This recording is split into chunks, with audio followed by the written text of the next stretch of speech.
गुरु प्यारी साध संगत जी, राधा स्वामी। प्यारी साध संगत जी, हम अक्सर आत्मा और परमात्मा के बारे में सुनते हैं कि आत्मा परमात्मा की अंश है और हमारा कर्तव्य आत्मा को परमात्मा में लवलीन कर देना है। पर ना तो हमने कभी परमात्मा को देखा है और ना ही हमने कभी आत्मा को देखा है। कभी शांतिपूर्वक बैठकर सोचो कि क्या आपने कभी परमात्मा को देखा है? क्या आप उसके रूप का वर्णन कर सकते हैं? अगर कल को कोई आपसे पूछे कि बताओ परमात्मा कैसा दिखता है, हमें भी देखना है, क्या आप बता पाओगे? और अगर देखा है तो फिर किस जैसा दिखता है? ज़रा सोचो। तुम कहते हो मेरे प्रेमी में परमात्मा है, तो फिर किसी छोटी सी बात पर जब झगड़ पड़ते हो, क्या तब परमात्मा नज़र नहीं आता? तुम कहते हो बच्चों में परमात्मा नज़र आता है, बच्चे परमात्मा का रूप हैं, तो बच्चे जब अपनी इच्छा से शादी करने लगते हैं, क्या तब परमात्मा का रूप उनसे छिन जाता है? नहीं, असल में तुमने परमात्मा के उस रूप को अपनी आंखों से नहीं देखा। जैसा तुम्हें दूसरों ने दिखाया है, अब तक तुम वैसा ही उसे समझ बैठे हो। परमात्मा कभी किसी दूसरे के दिखाए नज़र नहीं आता। परमात्मा अपनी आंखों से ही देखा जा सकता है। इसीलिए उस मालिक ने सभी को अपनी अपनी आंखें बख्शी हैं। अगर वो परमात्मा कुछ खास को ही नज़र आता तो वो सिर्फ उन्हें ही आंखें बख्श देता। ध्यान रहे, यहाँ अंदरूनी आंखों का जिक्र किया गया है।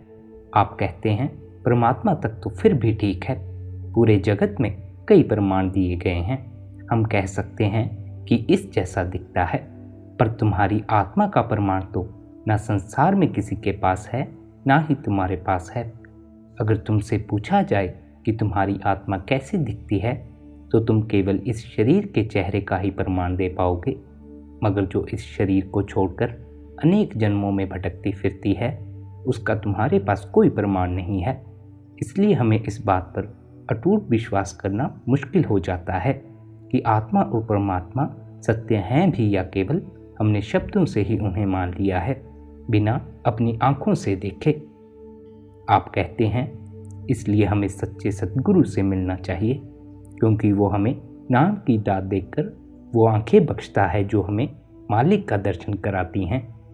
आप कहते हैं हमें सद्गुरु पर और सद्गुरु की बातों पर विश्वास करना चाहिए, क्योंकि आप खुद सोच कर देखें और इस बात पर गौर करें कि आप सद्गुरु की खोज में थोड़ी निकले थे, आप तो मालिक की खोज में निकले थे।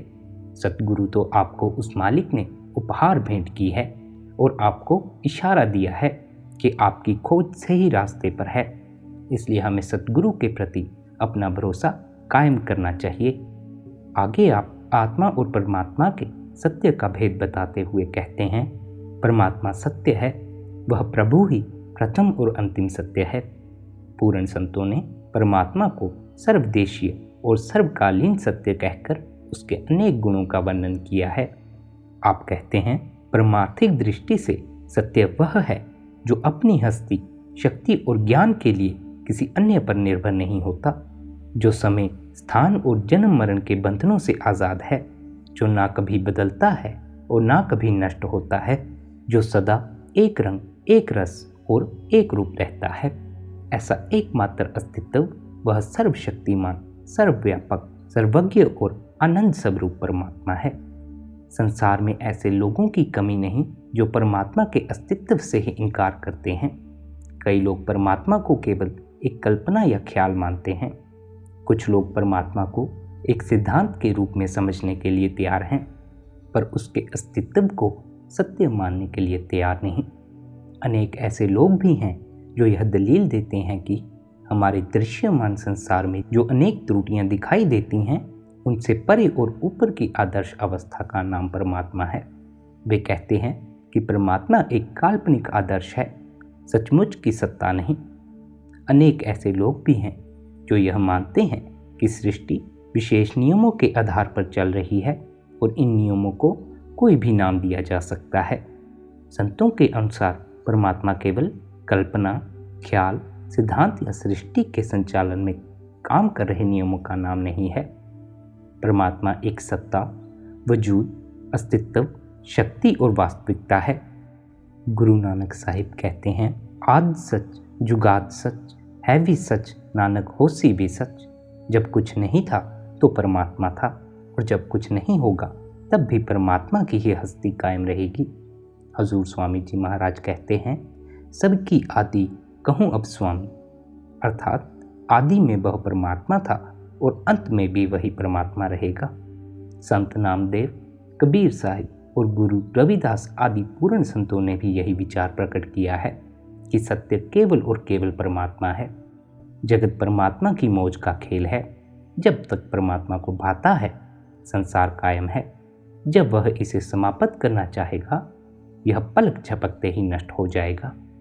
ऋषियों, मुनियों, वेदों, शास्त्रों और उपनिषदों ने परमात्मा को सत्य, चेतन और आनंद कहा है, जिसका अर्थ है कि उसका अस्तित्व एक हकीकत है और वह ज्ञान में और आनंद में है। परमात्मा को अकाल मूर्त भी कहा जाता है। आपका परमात्मा को अकाल मूर्त कहना बहुत भावपूर्ण है। अकाल अजर अमर का और मूर्त परमात्मा के अस्तित्व की वास्तविकता का सूचक है। परमात्मा का अस्तित्व ही सच्चा और वास्तविक है। दूसरे शब्दों में परमात्मा अनुभव का विषय है। अगर परमात्मा का अस्तित्व ही नहीं है या परमात्मा का अनुभव ही नहीं हो सकता तो उसके संबंध में कोई चर्चा करना ही व्यर्थ है। परमात्मा वर्ण से परे है लेकिन अनुभव से परे नहीं। आप कहते हैं उसका शब्दों में वर्णन नहीं किया जा सकता, परंतु उसे आत्मा द्वारा अवश्य जाना जा सकता है। परमात्मा के सत्य होने के भाव को प्रकट करने के लिए ही पूर्ण संतों ने जगत के झूठ और नश्वर होने के भाव पर बल दिया है। उन्होंने संसार की तुलना स्वप्न, रेत की दीवार, धुएं के महल, पानी के बबूले और जादू के खेल से की है। संत जन जीव आत्मा को उपदेश देना चाहते हैं कि इस चलायमान रचना में स्थायी सुख प्राप्त नहीं हो सकता। नश्वर रचना की बजाय अविनाशी परमेश्वर ही जीवात्मा के प्रेम का असली आधार होना चाहिए। यही कारण है कि संतों ने जीव आत्मा को एक परमात्मा की भक्ति के अलावा दूसरी हर प्रकार की भक्ति से मन हटा लेने की प्रेरणा दी है। गुरु नानक साहिब समझाते हैं कि जब संसार ही नश्वर है तो इसकी वस्तुएं, पदार्थ, शक्लें और रिश्ते कैसे सच्चे हो सकते हैं। जिस काया के कारण हमारा संसार से संबंध है वह भी झूठी है, और जिस संसार से हम मोह किए बैठे हैं वह भी झूठा या नश्वर है। अटल अविनाशी परमात्मा को छोड़कर इस चलायमान और नश्वर संसार से प्रेम करना निपट अज्ञानता है। आप कहते हैं उस परमात्मा को छोड़कर दूसरी कोई वस्तु हमारे प्रेम, भक्ति या पूजा के योग्य नहीं है। माता पिता, रिश्तेदार ही नहीं बल्कि 5 तत्व और इनसे बनी धरती, समुद्र, पाताल, खंड ब्रह्मांड भी रोगी, झूठे या नश्वर हैं। सृष्टि की रचना करने वाला ब्रह्मा, इसका पालन करने वाला विष्णु और इसका संहार करने वाला शिव जी भी काल का भोजन है। गुरु अर्जुन देव जी के अनुसार हमारा सच्चा इष्ट वह अकाल पुरुष परमात्मा है, जो करोड़ों देवताओं, अवतारों, काल और माया को पैदा करने वाला है। वह अगम, अगोचर, सर्वव्यापक स्वामी ही हमारे प्रेम, श्रद्धा और भक्ति का पात्र है। कबीर साहिब के अनुसार उस अलख, अगम, अनंत परमेश्वर को छोड़कर सृष्टि की प्रत्येक वस्तु मैली या नश्वर है। इसलिए देवी देवताओं सहित सृष्टि की कोई भी वस्तु जीव आत्मा के प्रेम और भक्ति के काबिल नहीं है। नश्वर वस्तुओं की भक्ति जीव आत्मा को नश्वर जगत से बांध कर रखती है, और केवल उस अचल परमात्मा की भक्ति ही उसे सदा के लिए अचल बना सकती है। गीता में लिखा है कि लोग जिस इष्ट की पूजा, भक्ति या आराधना करते हैं वे उसी इष्ट को प्राप्त होते हैं। गुरु नानक साहिब कहते हैं, जैसा सेवे तैसो होए। हम जिस इष्ट का ध्यान करते हैं उसी का रूप हो जाते हैं।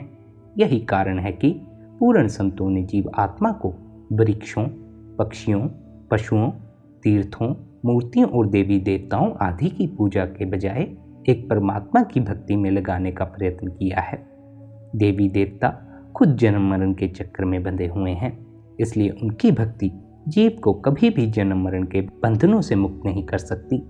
चेतन मनुष्य का मूर्तियों, तस्वीरों, शमशानों, समाधियों आदि जड़ वस्तुओं की पूजा करना निपट अज्ञानता है।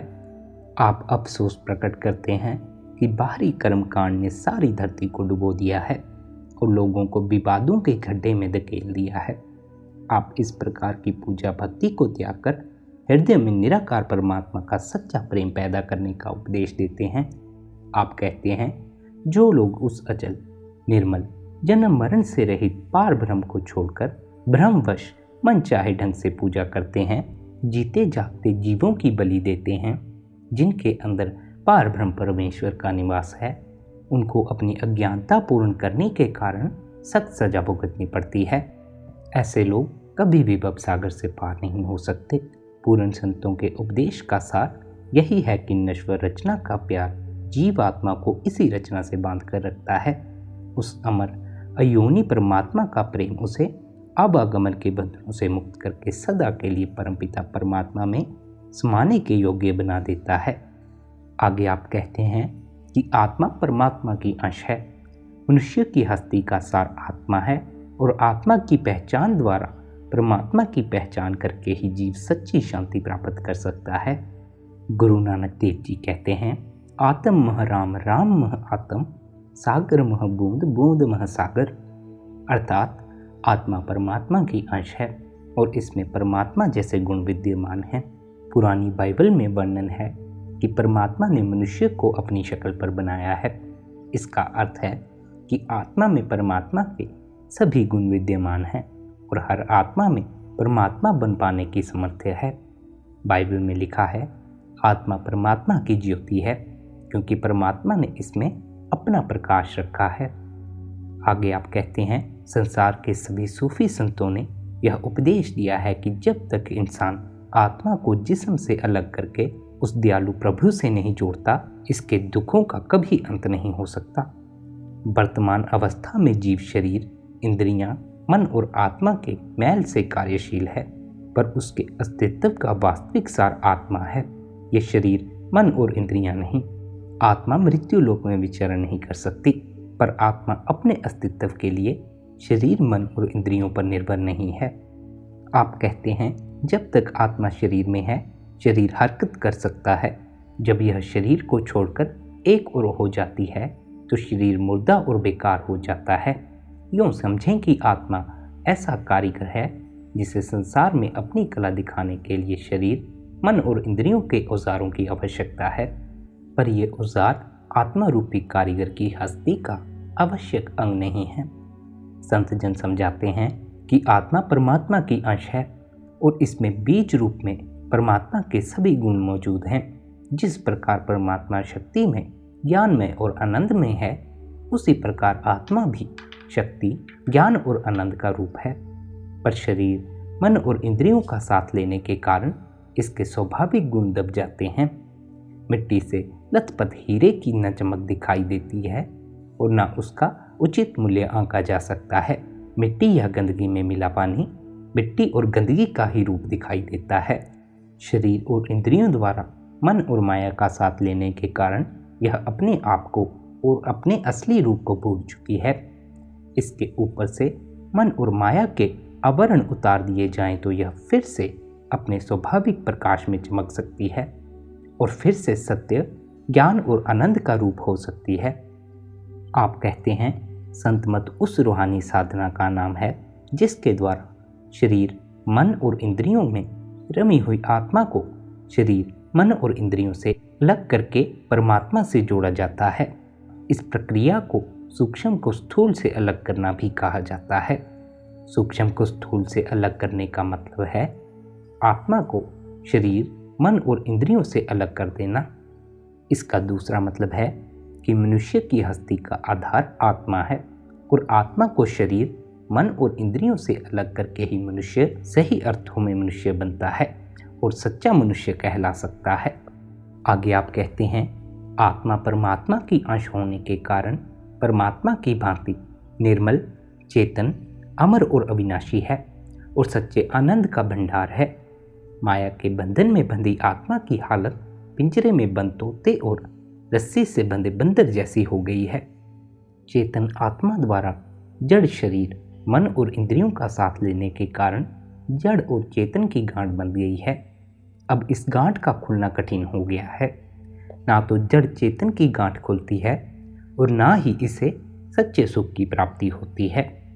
हुजूर स्वामी जी महाराज फरमाते हैं कि आत्मा चेतन है, यह परमात्मा की अंश है।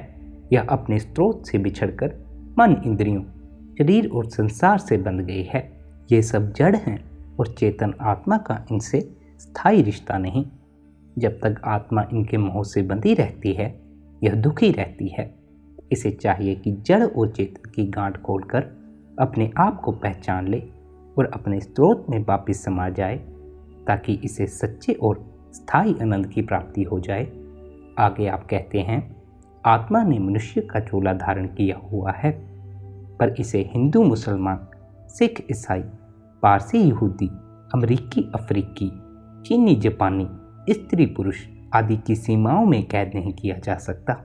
हालांकि आत्मा संसार और शरीर की कैदी प्रतीत होती है, पर वास्तव में इसमें 14 लोक तक उड़ान भरने की सामर्थ्य है। आप कहते हैं, आत्मा कौमों, मजहबों, मुल्कों, जाति पाति की हर प्रकार की सीमाओं से परे है। यह अयोनी, अनादि और अनंत है। निर्मल आत्मा कौमों, मुल्कों, धर्मों के ही नहीं, बल्कि पुण्य, पाप, हर्ष, शोक, चतुराई और मूर्खता आदि हर प्रकार के द्वैत से मुक्त है। आत्मा 5 तत्वों के स्थूल पदार्थ से नहीं बनी है। इसका अस्तित्व शरीर तक सीमित नहीं है। यह जड़ नहीं, चेतन है। यह ज्ञानमय और आनंदमय है। आगे आप कहते हैं, समय, स्थान, इतिहास, भूगोल और जलवायु के प्रभाव के कारण इंसान बाहर से देखने में अनेक प्रतीत होते हैं, पर उनकी बनावट में काम करने वाले तत्व समान है और उनमें समाया हुआ परमात्मा का प्रकाश भी समान है। आप कहते हैं, मनुष्य की हस्ती का आधार आत्मा है। आत्मा परमात्मा की अंश है और आत्मा के अंदर परमात्मा जैसे गुण विद्यमान हैं। परमात्मा ने इंसान पैदा किए हैं और सबके अंदर समान रूप से अपना प्रकाश रखा है। हमें अपना समय व्यर्थ के झगड़ों में नष्ट करने की बजाय अपने अंदर रूहानी तत्वों को उजागर करना और विकसित करने में लगना चाहिए। आप कहते हैं, यह ठीक है कि मनुष्य देह 5 तत्वों की रचना है, पर इन 5 तत्वों से बनी शरीर रूपी गुफा में राम रूपी रत्न भी छिपा कर रखा गया है। मनुष्य का वास्तविक आदर्श उस रत्न की प्राप्ति है। सौभाग्य की बात यह है कि मनुष्य अपनी सोई हुई आत्मा को जगाकर इस आदर्श की सिद्धि कर सकता है, और दुर्भाग्य की बात यह है कि मनुष्य अपनी आत्मिक विरासत और सामर्थ्य से अनजान है और अपने आप को भौतिक शरीर समझने की अज्ञानता का शिकार है। इस अज्ञानता को दूर करके मनुष्य को अपने आप की और अपने मूल की पहचान करने में सहायता देना ही संतों का मूल प्रयोजन है। आगे आप कहते हैं, यह सृष्टि परमात्मा के हुक्म का खेल है और जीव का उद्धार इस हुक्म की पहचान में है। सृष्टि अपने आप नहीं बनी है और ना ही अपनी मर्जी से चल रही है।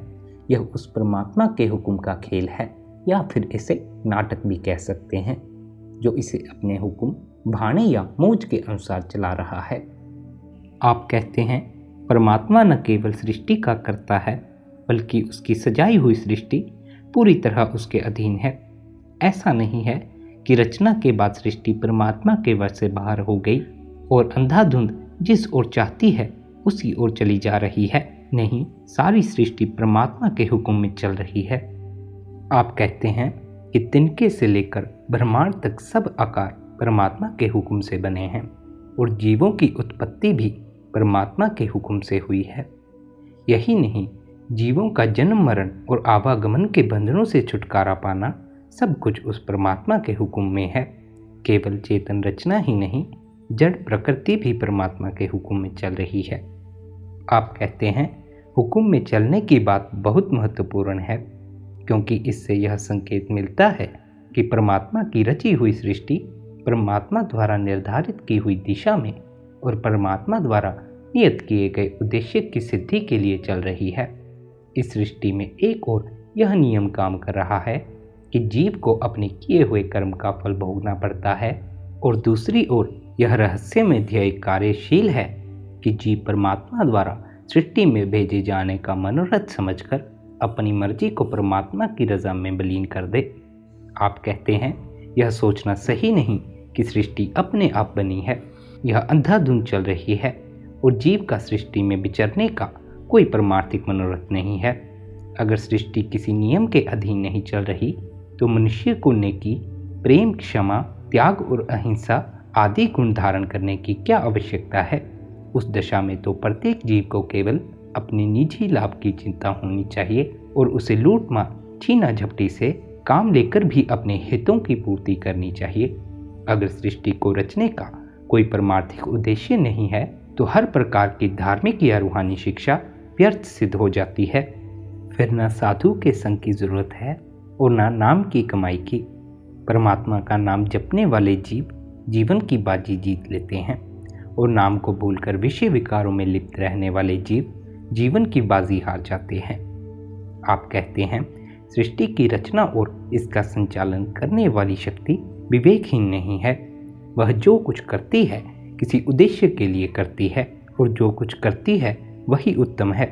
हमें सृष्टि में अनेक बुराइयां नजर आती हैं और इसकी बहुत सी बातें फजूल लगती हैं। संसार में गरीबी, बीमारी, बेरोजगारी, बुढ़ापा, मौत और जुल्म के दृश्य देखकर हम कह उठते हैं कि इसकी रचना करने वाला ही कोई नहीं है, और अगर है तो वह दयालु, विवेकशील और न्यायप्रिय नहीं है। मगर हजूर जी महाराज फरमाते हैं, जो लोग परमात्मा से लिंक जोड़कर संपूर्ण सृष्टि के रहस्य को प्रत्यक्ष देखने लगते हैं, जिनके सामने वर्तमान ही नहीं भूत और भविष्य के सारे प्रसंग भी साक्षात प्रकट हो जाते हैं, उन्हें सृष्टि में कुछ भी व्यर्थ दिखाई नहीं देता। वे सृष्टि को किसी उद्देश्य की पूर्ति के लिए किसी दिशा में चल रही देखते हैं। गुरु नानक साहिब कहते हैं, हुक्म ही हुक्म चलाए राह। परमात्मा ने सृष्टि की रचना करते समय इसे चलाने के लिए पूरा विधान बना दिया है। आप कहते हैं मनुष्य की समझदारी और बेहतरी इसी में है कि वह सृष्टि की रचना के समय बनाए गए परमात्मा के विधान की पहचान करके अपने निजी इच्छा को सृष्टि के कर्ता की इच्छा में लीन कर दे। मनुष्य के उत्तम और अंतिम कल्याण का कोई दूसरा रास्ता नहीं है। आप कहते हैं मनचाही करनी किस तरह मनुष्य के विनाश का कारण बनती है और परमात्मा के हुक्म का पालन किस तरह उसके स्थायी और सर्वोत्तम कल्याण का साधन सिद्ध होता है। मनचाही करनी मनुष्य के विनाश का कारण बनती है और परमात्मा के हुक्म का पालन करने से उसके स्थायी और सर्वोत्तम कल्याण का साधन सिद्ध होता है। सच्ची आध्यात्मिकता का वास्तविक सार ही यही है कि जीव परमात्मा द्वारा सृष्टि रचे जाने के उद्देश्य की पहचान करके अपनी मर्जी परमात्मा की रजा में विलीन कर दे। गुरुमत में तेरे भाणे सर्वत का भला पद प्रचलित है। उसका एक पहलू परमात्मा से सर्वत का भला मांगना है तो दूसरा पहलू यह है कि सर्वत का भला परमात्मा की रजा में आ जाने में है। आगे आप मनुष्य जन्म का लक्ष्य समझाते हुए कहते हैं कि मनुष्य जन्म का केवल एक ही लक्ष्य है और वह है परमात्मा की प्राप्ति। संसार को देखने के दो नजरिए हैं, एक भौतिक और दूसरा आध्यात्मिक। भौतिक दृष्टिकोण के अनुसार सृष्टि अपने आप बनी है और अपने बलबूते पर अपने आप चल रही है। इसका ना कोई कर्ता है और ना ही यह किसी कर्ता द्वारा नियत किए किसी ध्येय की पूर्ति के लिए किसी विशेष दिशा की ओर चल रही है। इसके विपरीत आध्यात्मिक दृष्टिकोण को धारण करने वाले संत महात्मा इस विश्वास से चलते हैं कि संसार परमात्मा की रचना है और यह उसके हुक्म के अनुसार चल रहा है। संत महात्मा इस विश्वास से चलते हैं कि संसार परमात्मा की रचना है और यह उसके हुक्म के अनुसार चल रहा है। जीव कोई भी दृष्टिकोण अपनाने के लिए स्वतंत्र है, उससे उसकी संपूर्ण सोच और जीवन के मूल आदर्श पर क्रांतिकारी प्रभाव पड़ेगा। स्वाभाविक है कि संसार को पूर्ण आत्मनिर्भर और स्थिर मानने वाला व्यक्ति संसारिक सुखों को अपना आदर्श बनाएगा, परंतु संसार को नश्वर और परमात्मा को सत्य मानने वाला प्राणी संसार और इसके सुखों की बजाय परमात्मा से मिलाप को जीवन का मुख्य मनोरथ समझेगा। आप कहते हैं जिस परमात्मा ने संसार की रचना की है उसने जीव को संसार में भेजते समय खुद उसके लिए एक कर्तव्य निर्धारित किया है। वह कर्तव्य परमात्मा की भक्ति के द्वारा परमात्मा से पुनः मिलाप करना है।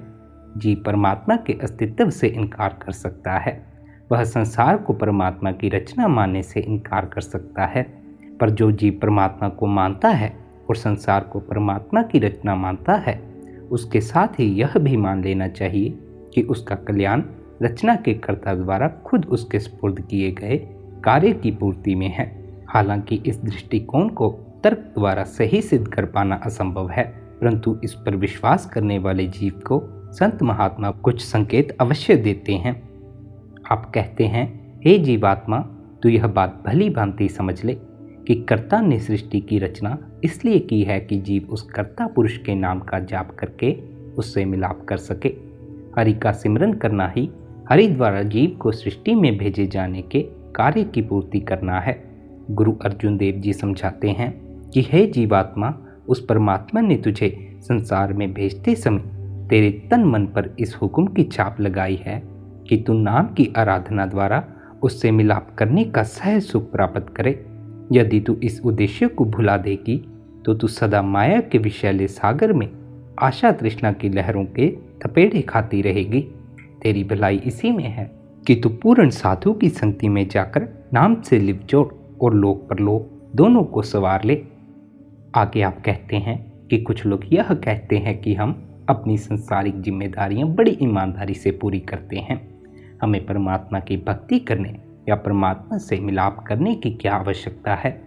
कुछ लोग तो कहते हैं कि मनुष्यता की सेवा ही सच्ची प्रभु भक्ति है, इसलिए हम निष्काम भावना से गरीबों अनाथों की सेवा करते हैं और संसार से गरीबी, बीमारी और बुराई आदि की समाप्ति के लिए पूरा प्रयत्न कर रहे हैं। हमें और किसी भक्ति की आवश्यकता नहीं। संत जन यह नहीं कहते कि संसारिक जिम्मेदारियां नेक नीति से पूरी ना करो या लोक सेवा और भलाई के कामों में भाग ना लो, पर वे यह अवश्य कहते हैं कि यह करनी प्रभु भक्ति की जगह नहीं ले सकती। परमात्मा की सच्ची भक्ति का मार्ग छोड़कर जो भी कर्म करते हैं वे हमें जन्म मरण के बंधनों में फंसा देते हैं, क्योंकि हर कर्म का फल भोगने के लिए संसार में जन्म लेना पड़ता है।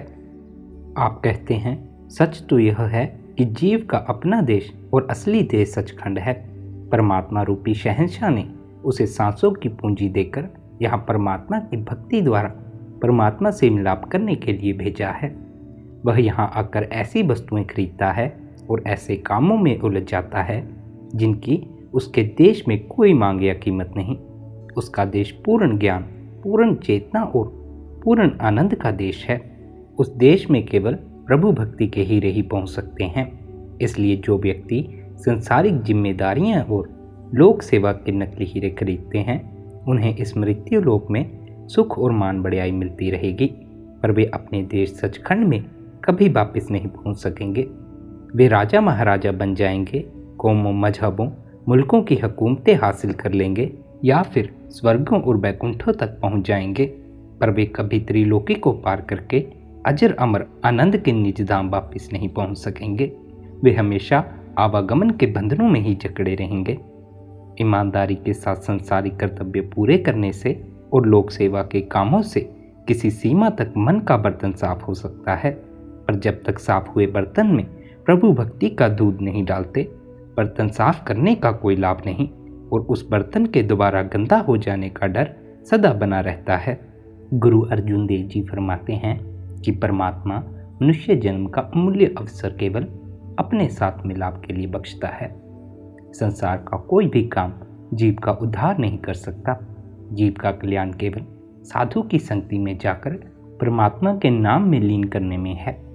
कबीर साहिब कहते हैं कि संसारिक लोग संसार के नश्वर पदार्थों का झूठा व्यापार करते हैं, पर परमात्मा के सच्चे भक्त उसके अमर अविनाशी नाम का सच्चा सौदा खरीदते हैं।